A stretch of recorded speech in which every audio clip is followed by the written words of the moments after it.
Welcome to another reaction to How to Lose a Planet, the Afro Future Epic. This is a reaction to the fourth reading of Chapter 3. And right out the back, I gotta admit that I made a mistake. I just realized this was a scene where I mentioned the things like the people inside a spaceship being liquefied if like they were dogfighting in spaces with such high maneuverability.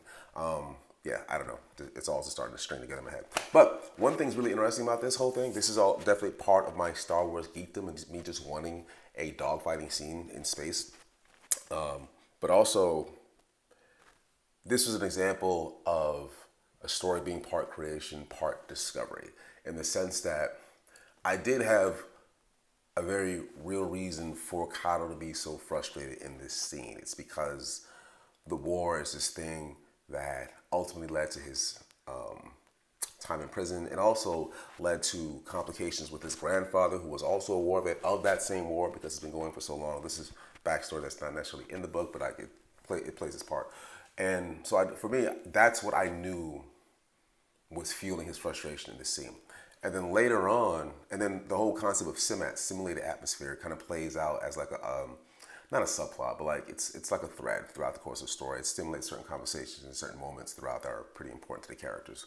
But what's really interesting is that even though I had my own intention for why Cato was upset, later after I finished the book, there's this whole other reason why he's so mad. Like he is deeply in the core of his subconscious, there's a reason. And I completely just kind of stumbled on that. I didn't realize that at the time.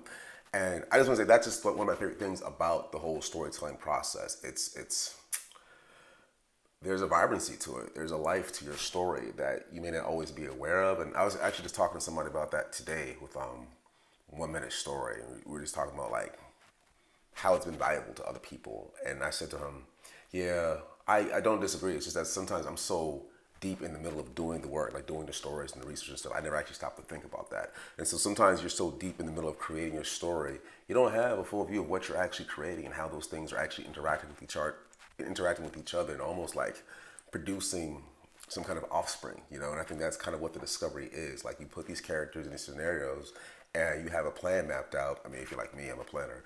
And then all of a sudden, it's like it gives birth to this other idea, this other scenario, this other character that you never knew was already baked into the process. So I just love that part about the discovery nature of storytelling, which is I think just as important as a creation. I think maybe because it's humbling, maybe it's because like trying to write a story is crazy, but like also knowing that like in some way the process is bigger than you know, and I like that. I take comfort in that.